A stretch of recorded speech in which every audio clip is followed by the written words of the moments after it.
সূরা আর রাদের সহজ বাংলা অনুবাদ। আলিফ লাম মিম র, এগুলো কিতাবের আয়াত।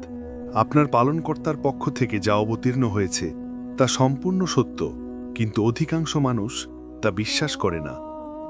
আল্লাহ সেই সত্তা যিনি আকাশমণ্ডলীকে কোনো দৃশ্যমান স্তম্ভ ছাড়াই উচ্চে স্থাপন করেছেন। তোমরা তা নিজ চোখে দেখছ। এরপর তিনি আরশের ওপর প্রতিষ্ঠিত হলেন এবং সূর্য ও চন্দ্রকে তাদের নির্দিষ্ট কাজে নিয়োজিত করলেন। প্রত্যেকেই নির্দিষ্ট সময় পর্যন্ত নিজের কক্ষপথে ঘুরে চলে। তিনি সমগ্র বিষয় পরিচালনা করেন এবং স্পষ্ট নিদর্শন প্রদর্শন করেন, যাতে তোমরা তোমাদের পালনকর্তার সঙ্গে সাক্ষাতের বিষয়ে নিশ্চিত হতে পারো।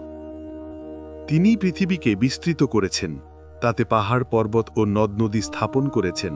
প্রত্যেক ফলের মধ্যে যুগল সৃষ্টি করেছেন। তিনি দিনের ওপর রাতকে ঢেকে দেন।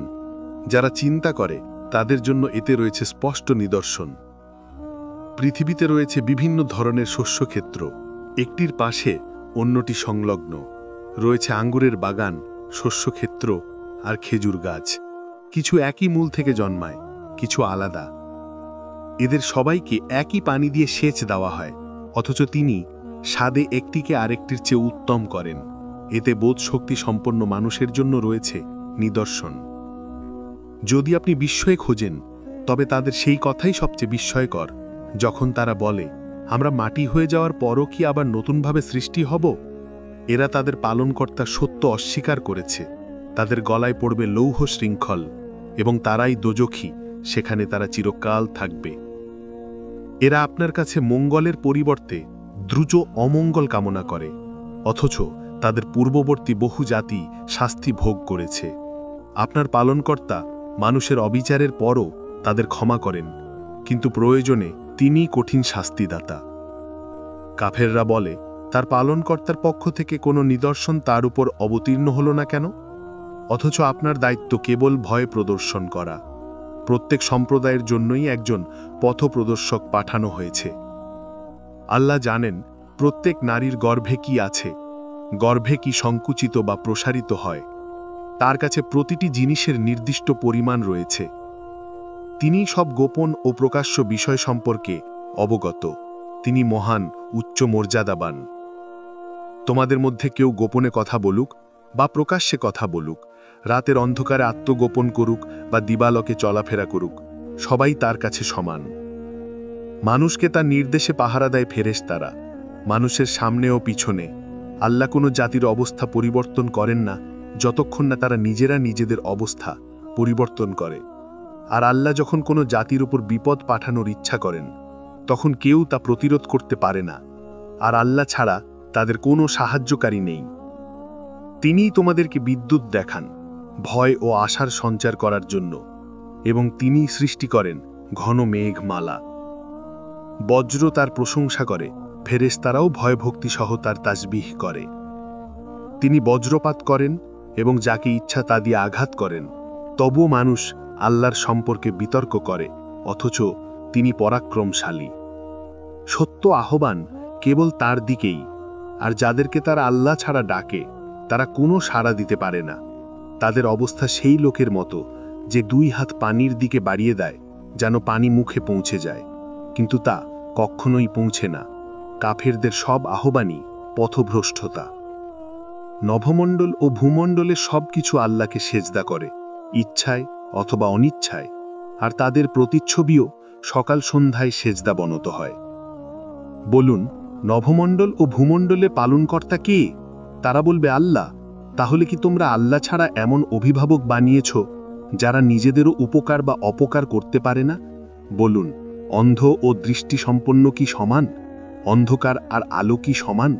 তারা কি আল্লাহর জন্য এমন অংশীদার নির্ধারণ করেছে যারা আল্লাহর মতো সৃষ্টি করেছে? ফলে তাদের কাছে সত্য ও মিথ্যা সৃষ্টি ভ্রান্তি তৈরি করেছে। বলুন, আল্লাহই প্রত্যেক বস্তুর স্রষ্টা, তিনি একক, পরাক্রমশালী। তিনি আকাশ থেকে পানি বর্ষণ করেন, ফলে স্রোতধারা তাদের নিজ নিজ পরিমাণ অনুযায়ী প্রবাহিত হয়। স্রোতের ওপর ভেসে ওঠে ফেনা। অলঙ্কার তৈরির ধাতুকে আগুনে গলালে তাতেও অনুরূপ ফেনা সৃষ্টি হয়।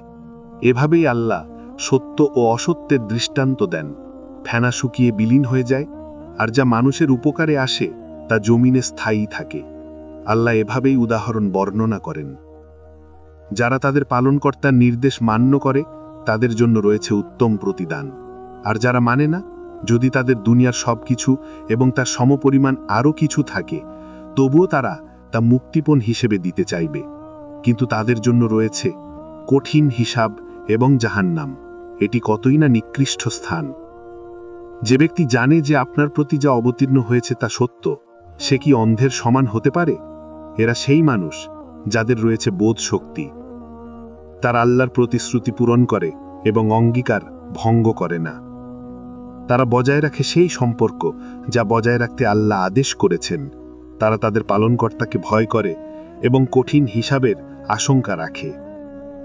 যারা তাদের পালনকর্তার সন্তুষ্টির জন্য ধৈর্য ধারণ করে, নামাজ কায়েম করে, আমি তাদের যা দিয়েছি তা থেকে গোপনে ও প্রকাশ্যে ব্যয় করে, এবং যারা মন্দের পরিবর্তে সৎকাজ করে, তাদের জন্য রয়েছে পরকালের গৃহ। সেটাই হলো জান্নাতের বাগান, যেখানে তারা প্রবেশ করবে তাদের সৎকর্মশীল পিতামাতা, স্ত্রী ও সন্তানদের সঙ্গে। ফেরেশতারা তাদের কাছে আসবে প্রত্যেক দরজা দিয়ে এবং বলবে, তোমাদের ধৈর্যের কারণে তোমাদের উপর শান্তি বর্ষিত হোক। কতই না সুন্দর এই পরিণাম। কিন্তু যারা আল্লাহর অঙ্গীকার ভঙ্গ করে দৃঢ় করার পর, যারা সেই সম্পর্ক ছিন্ন করে যা বজায় রাখতে আল্লাহ আদেশ করেছেন, এবং যারা পৃথিবীতে অশান্তি সৃষ্টি করে, তাদের জন্য রয়েছে অভিশাপ ও কঠিন শাস্তি। আল্লাহ যার জন্য চান রিজিক প্রশস্ত করেন, আর যাকে চান সংকুচিত করেন। তারাই পার্থিব জীবনেই সন্তুষ্ট ও মুগ্ধ, অথচ পরকালের তুলনায় পার্থিব জীবন খুবই সামান্য। কাফেররা বলে, তার পালনকর্তার পক্ষ থেকে কোনো নিদর্শন তার ওপর অবতীর্ণ হলো না কেন? বলুন, আল্লাহ যাকে ইচ্ছা পথভ্রষ্ট করেন, আর যে তার দিকে মনোনিবেশ করে তাকে তিনি পথ প্রদর্শন করেন।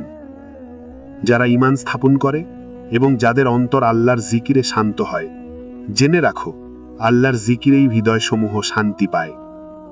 যারা ঈমান আনে ও সৎকর্ম করে, তাদের জন্য রয়েছে সুসংবাদ এবং চমৎকার প্রত্যাবর্তন স্থল। এভাবেই আমি আপনাকে এমন এক উম্মতের মাঝে পাঠিয়েছি যাদের আগে বহু উম্মত অতিক্রান্ত হয়েছে, যাতে আপনি তাদেরকে সেই নির্দেশ শুনিয়ে দেন যা আমি আপনার কাছে প্রেরণ করেছি। তারা দয়াময়কে অস্বীকার করলেও বলুন, তিনিই আমার পালনকর্তা, তিনি ছাড়া কোনো উপাস্য নেই।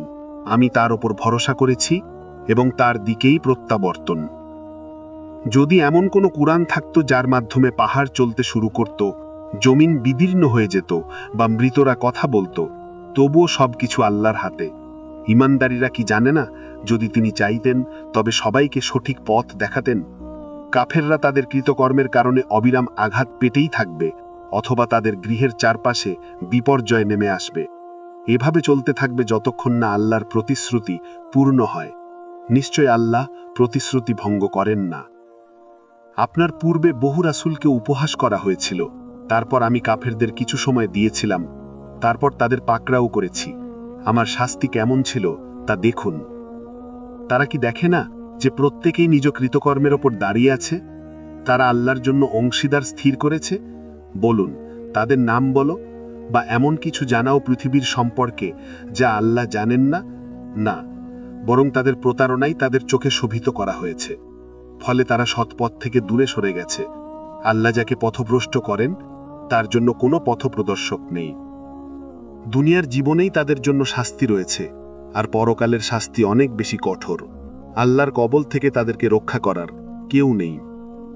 পরহেজগারদের জন্য প্রতিশ্রুত জান্নাতের অবস্থা এই যে তার নিচ দিয়ে নদী প্রবাহিত হয়, তার ফল ও ছায়া চিরস্থায়ী। যারা সাবধান হয়েছে তাদের জন্য এটাই প্রতিদান, আর কাফেরদের প্রতিফল আগুন। যাদেরকে আমি গ্রন্থ দিয়েছি তারা আপনার প্রতি যা অবতীর্ণ হয়েছে তা নিয়ে আনন্দিত হয়, তবে কিছু দল আছে যারা এর কিছু অংশ অস্বীকার করে। বলুন, আমাকে আদেশ দেওয়া হয়েছে আল্লাহর ইবাদত করতে এবং তার সঙ্গে কোনো অংশীদার না করতে।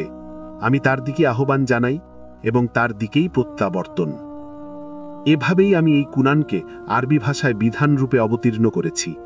আপনি যদি জ্ঞান লাভের পরও তাদের প্রবৃত্তির অনুসরণ করেন, তবে আল্লাহর পক্ষ থেকে আপনার জন্য কোনো সাহায্যকারী বা রক্ষাকারী থাকবে না। আপনার পূর্বে বহু রাসূলকে পাঠানো হয়েছিল, তাদের স্ত্রী ও সন্তান সন্ততি দেওয়া হয়েছিল।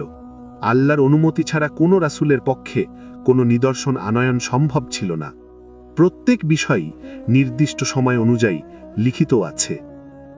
আল্লাহ যা ইচ্ছা মুছে দেন এবং যা ইচ্ছা বহাল রাখেন, আর মূল গ্রন্থ তার কাছেই রয়েছে।